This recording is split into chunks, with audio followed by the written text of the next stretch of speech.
ሀብታሙ ልጅ መኪናውን ሊያሳጥባት ከወሰዳት በኋላ ታክሲ ጠርቶ ሊገባ ሲል አንድ ቆንጆ ሴት እሱ ከመግባቱ በፊት ታክሲ ውስጥ ቀድመው ገባች። ልጁም የታክሲ ሹፌር መስሏት ቶሎ ፍጠን የስራ ኢንተርቪው አለብኝ በፍጥነት ንዳው በማለት አዘዘችው። ሰላም እንዴት ናችሁ የስቶራ ቻናል ተከታታዮች? በዛሬው ፊልማችን በሁሉም ሰዎች ተወዳጅ የሆነውን ፊልም ይዘንላችሁ መጣናል። ፊልሙን ከመጀመራችን በፊት ቪፒኤን አብርታችሁ ብትመለከቱ እኛም በጣም ይጠቅመናል።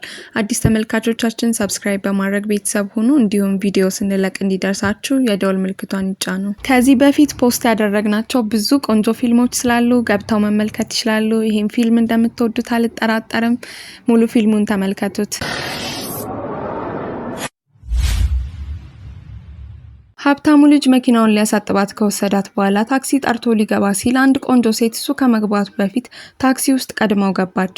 ልጁም የታክሲ ሹፌር መስሏት ቶሎ ፍጠን የስራ ኢንተርቪው አለብኝ በፍጥነት ንዳው በማለት አዘዘችው። እሱም ሹፌሩ እንዳልሆነና ታክሲውን እሱ ቀድሞ እንዳስቆመው ነገራት። እሷም የእሷ ጥፋት እንደሆነ ሲገባት ከመኪናው ወረደች። ነገር ግን ከወረደች በኋላ እባክህ አስቸኳይ ነገር ገጥሞኝ ነው አለችው። እሱ ግን ተናዶ ስለነበር እንደማይተባበራት ገለጸላት። እሷም በንዴት ለሰው የሚያዝን ልብ የለህም በማለት ሰድባው ሄደች። ነገር ግን ዶሩክ መኪና ውስጥ ከገባ በኋላ ቆንጆዋ ሴት ስልኳን ረስታው እንደሄደች ተመለከተ። ወዲያውኑም ሹፌሩን ልጅቷ እንዲከተላት አዘዘው። ኤላም ስራውን ካላገኘች እናቷ በወጣትነቷ ወደ ክፍለ ሀገር እንደምትመልሳትና የማታውቀውን ሰው እንድታገባ እንደምታደርጋት እያሰበች ብቻዋን የተነጫነጨች ያለ ዶሩክ አስቆማትና ስልኩን ሰጣት። እሷ ግን ስልክ ቁጥርሽን ስጭኝ ያላት መስሏት በጣም ተበሳጨች። ዶሩክም ሊያስረዳት ሲልም ስልኩን የቆሻሻ ማጠራቀሚያ ላይ ወረወረችው። ዶሩክም በጣም ደነገጠ። የተወረወረው ስልክ ተደውሎ ሲጠራ ስልኩ የእሷ እንደሆነ ገባት። እጇንም ቆሻሻ ማጠራቀሚያ ውስጥ ከታ ስልኳን አወጣችው። ዶሩክም በችኩልነቷ በጣም ሳቀ። ኤላም ስራ ለማመልከት ወደ ድርጅቱ ከደረሰች በኋላ ወደ ውስጥ ገባች። ከጎኗም እንደ ኤላ ስራውን ለማመልከት የመጣች ልጅ ነበረች። ወደ ሊፍቱ ከገቡ በኋላም የልጅቱን አለባበስ ከራሷ ጋር ማወዳደር ጀመረች። ወዲያውኑም ድርጅቱ ውስጥ የሚሰሩ ሁለት ሴቶች ወደ ሊፍቱ ገቡ። ከዛም ካሁን በፊት ድርጅቱ ውስጥ ስለተቀጠሩ ሰዎች ማውራት ጀመሩ። ማንም ሰው በዘመድ ካልሆነ እዚህ ትልቅ ድርጅት ውስጥ ማንም እንደማይቀጠር ከነ ኤላ ፊት አወሩ። ከኤላ ጋር የመጣችው ልጅም ፊቷ ተቀየረ። ኤላም ወሬውን ለመቀየር ብላ ለምን ሊፍቱ እንደዘገየ ጠየቀቻቸው። ተቀጣሪዎችም ያረጀ ነው በማለት መለሱላት። ከዛም ወሬያቸውን ካቆሙበት ቀጠሉ። ሊፍቱ እንደተከፈተም ከኤላ ጋር የመጣችው ልጅ በንዴት ዶክመንቷን በትናው ሄደች። እሷም የተበተነውን ዶክመንት ሰብስባ ኢንተርቪው ወደምታደርጋት ሴት ሄደች። የተበተነውና የሷ ዶክመንትም እንደተቀላቀለ አላስተዋለችም ነበር። ኢንተርቪው የምታደርጋት ሴትዮም ዶክመንቱን ተቀብላ ከተመለከተች በኋላ ስራውን ነገ መጀመር ትችላለች በማለት በተሳሳተ ስም ጠራቻት። የጠራቻት ስምም ሊፍት ውስጥ ዶክመንቷን በትነው ሄደችው ልጅ ስም ነበረ። ኤላም ነገሩን ለማስረዳት ሞከረች። ኢንተርቪው የምታደርጋት ሴት ግን በጣም ቸኩላ ስለነበር ሳትሰማት ሄደች። ኤላም ክፍያው ብዙ መሆኑን ስትመለከት እድሏን ላለማበላሸት ሐሰተኛ ስሟን ማቢ መሆኗን ተቀበለች። በመንገዷም የስራ ሰዓቷን እያየች ያለ ጠዋት ላይ የተጣላችውን ሰው አገኘችው። በንቀት አይንም ተመለከተችው። ዶሩክም እዚህ ካምፓኒ ውስጥ ምን ትሰራለች ያለ ማሰቡን ቀጠለ። ኤላም ካምፓኒው ውስጥ ተወዳድራ በችሎቷ እንዳሸነፈችና የድርጅቱ ባለቤት ጸሐፊ እንደሆነች ነገረችው። ንግግሯን በዚህ ብቻ አላበቃም ነበር። ስልጣን ስላላት ህይወቱን ልታከብድበት እንደምትችል አስጠነቀቀችው። ወዲያውኑም ሊፍቱ መስራት አቆመ። ኤላም በጣም ደነገጠችና መተንፈስ አቃታት። ዶሩክም እጆቿን ይዞ አቀፋትና ለማረጋጋት ሞከረ። በቀጣዩ ቀንም ኤላ ስራ ጀመረችና የድርጅቱ ማናጀር ኤላን ለድርጅቱ ባለቤት ቡና እንድታደርስለት አዘዘቻት። ኤላም ቡናውን ይዛ ወደ ቢሮው ገባች። በሚያስደነግጥ ሁኔታም ዶሩክን ተመለከተችው። የድርጅቱ ባለቤት እሱ እንደሆነ ሲገባትም በቆመችበት ደርቃ ቀረች። ሰብስክራይብ ላይክ ያድርጉ እንዲሁም የደወል ምልክቷን ይጫኑ። ጥፋት እንዳለባት ሲገባትም ይቅርታ ጠየቀችው። ኤላም ከቢሮ ከወጣች በኋላ ወደ መጸዳጃ ቤት ሄደች። ቢጫ ጸጉር ያላት ሴት አይሊን ኤላን ከመግባቷ ሶፍት አቀብይኝ አለቻት። ኤላም ጥሩ ሰው በመሆን ሶፍቱን አቀበለቻት። ለመታጠብ እጇንም ስትዘረጋ አይሊን ውሃው ልብሴን ረጨኝ ሊያበላሸኝ ስለሚችል ዝጊው አለቻት። በምትኩም የወንዶች መጸዳጃ ቤት መታጠብ ትችላለሽ በማለት አመነጫጨቀቻት። ኤላም ምንም ጥፋት ስላላጠፋች በንዴት ከኔ ጋር ችግር ለመፍጠር ፈልገሻል መሰለኝ በማለት ጠየቀቻት። በሚገርም ሁኔታም አይሊን ቁርስ ስላልበላው ይዘሽልኝ ነይ አለቻት።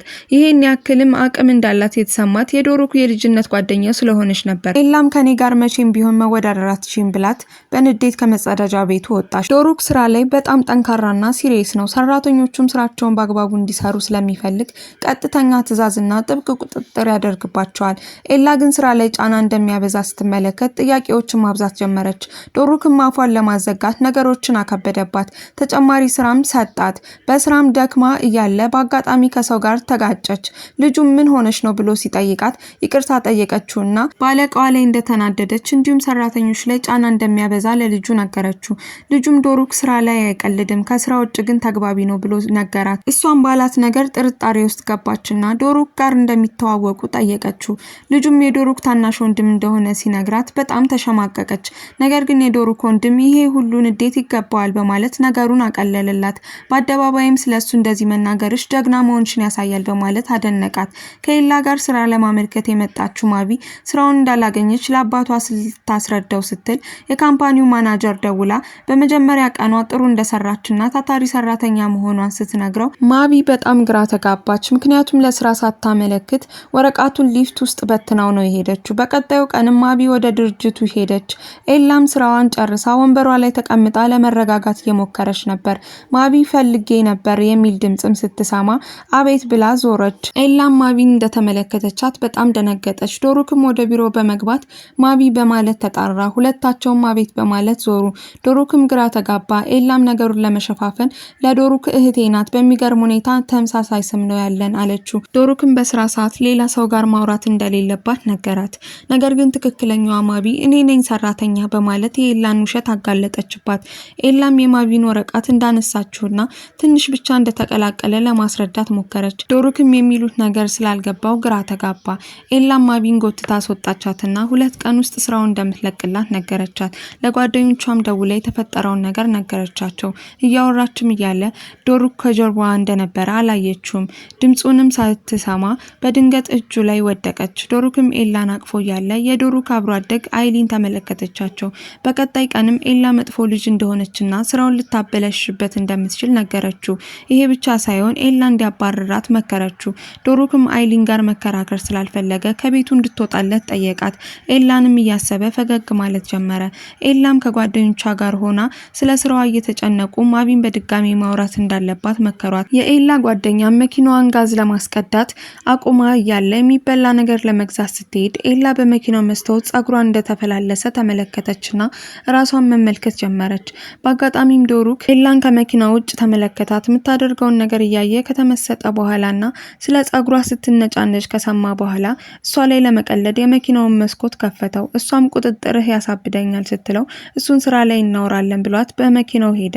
ምሽት ላይም ኤላና ጓደኞቿ ማቢን አገኟትና ኤላ የደሃ ልጅ እንደሆነችና ብዙ ፈተና እንዳለፈች በማስተዛዘን ለማቢ ነገሯት። ከዛም ትንሽ ጊዜ እንድትሰጣት ማቢን ለመነቻት። ማቢም ማዝናላት ኤላን ካቀረበችላት ሀሳብ ጋር ተስማማች። ነገር ግን ዶሩክ ለኤላ ትልቅ ፈተና አዘጋጅቶላት ነበር። ፈተናውም ከአረበኛ ተናጋሪ ሰዎች ጋር የሚያደርጉት ስምምነት ስላለ እንድታስተረጉም ነበር። የካምፓኒው ስታይሊስትም ኤላን ለስምምነት ቆንጆ ሆና እንድትቀርብ አደረገቻት። ዶሩክ እንዳያትም ውበቷ አፉን አስያዘው። ጥሩ እንክብካቤም አደረገላት። ኤላም ስምምነቱ ከአረቦች ጋር መሆኑ ሲገባት አረበኛ ማውራት ስለማትችል ለማቢ በተደጋጋሚ ደወለችላት። ማዳመጫውን ጆሮዋ ላይ አድርጋ ለመነጋገር ተስማሙ። ነገር ግን ኤላ በጣም ነርቨስ ሆና ነበር። ስብሰባውን በጥሩ ሁኔታ እየሄደ ነበር። የኤላ አነጋገርም በጣም ጥሩና ፕሮፌሽናል ነበር። ዶሩክም ኤላን በኩራት ተመለከታት። በአጋጣሚ ግን በኔትወርክ ምክንያት የማቢ ድምጽ መቆራረጥ ጀመረ። ኤላን በጣም ተጨነቀች። ከዛም ዶሩክ ሌላ ተርጓሚ ማምጣት እንችላለን በማለት ሁሉንም ሰው አረጋጋ።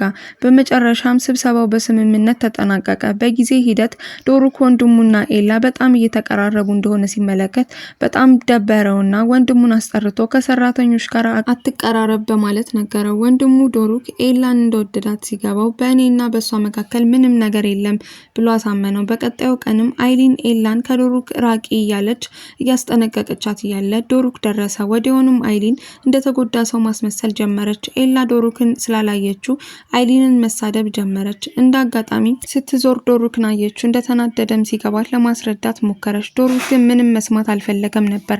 ወደ ቢሮ እንድትመጣም ኤላን አዘዛት። አይሊን እቅዷ እንደተሳካ ስትመለከት በጣም ደስ አላት። ቢሮ ውስጥም ኤላ ነገሩን ለማስረዳት ሞከረች። ዶሩክ ግን እሷን ሳያዳምጥ የተለያየ ማንነት ነው ያለሽ ያለ ወቀሳት። እሷን በንዴት ልትወጣ ስትል በአይኔ ያየሁትን ነው ማመን አላት። እየተጨቃጨቁ እያለም ያለኔ ትዕዛዝ ወዴትም መሄድ አትችይም በማለት አስጠነቀቃት። ኤላን በንዴት ስራዋን እንዳቆመች ነግራው ወደ ቢሮዋ ሄደች። ዶሩክም ከወንድሙ ጋር ምሳ እየበላ የተፈጠረውን ነገር ነገረው። ወንድሙም ኤላ እንደዚህ አይነት ነገር እንደማታደርግና በስህተት እንደተረዳት ነገረው። ዶሩክም ወንድሙ ያለው ነገር አሳመነው። አይሊንም ለስታይሊስቷ ዶሩክንና ኤላ እንዳጣላቻቸው ስትነግራት ስታይሊስቷ ለዶሩክ እውነታውን ነገረችው። ዶሩክን በንዴት ወደ አይሊን ሄዶ ጮህባት። ከሷ ጋርም ያላትን ስምምነት እንደሚያቋርጥ ዛተባት። ኤላንም ደውሎ ወደ ስራ እንድትመለስ ነገራት። ኤላ ግን አልመጣም በማለት ስልኩን ዘጋችበት። ዶሩክም ኤላ ያለችበትን ቦታ አፈላልጎ አገኛትና ይቅርታ ጠየቃት። ኤላ ግን ደስተኛ አልነበረችም። በቀጣዩ ቀን ዶሩክ ስራ ከገባ በኋላ ኤላ እንዳልመጣች ሲመለከት ደበረው። በየሰዓቱም ወደ ቢሮዋ እየተመላለሰ ኤላ እንደመጣችና እንዳልመጣች ማረጋገጥ ጀመረ። ድምጿንም ሲሰማ በጣም ተደሰተ። ነገር ግን ግድ እንደማይሰጠው አስመሰለ። በጊዜ ሂደትም ኤላና ዶሩክ አብረው ብዙ ጊዜ ማሳለፍ ጀመሩ። በጣምም ተዋደዱ። የሆነ ቀንም ዶሩክ ኤላን ቆንጆ ሆና ሲመለከታት ውበቷ በጣም ማረከው። እንዲሁም ለሷ ያለው ስሜት መቆጣጠር አቃተውና ሳማት። በዛ ቅጽበትም ሁሉም ነገር ተቀየረ። እንደሚወዳትም ነገራት። እሷም ስሜቷን ገለጸችለትና አብረው ሆኑ። ኤላም ዶሩክን ከኃይለኛው ባህሪዋ አስወጥታ ተጫዋችና ሳቂታ ሰው አደረገችው። ፊልሙን እንደወደዳችሁ ተስፋ አደርጋለሁ። ሀሳብ አስተያየት ካላችሁ ኮመንት ላይ ያሳውቁን። በቀጣይ ደግሞ አዲስ ፊልም ስለምንመጣ ሰብስክራይብ ያድርጉ። ባይ። ሰብስክራይብ ላይክ ያድርጉ። እንዲሁም የደወል ምልክቷን ይጫኑ።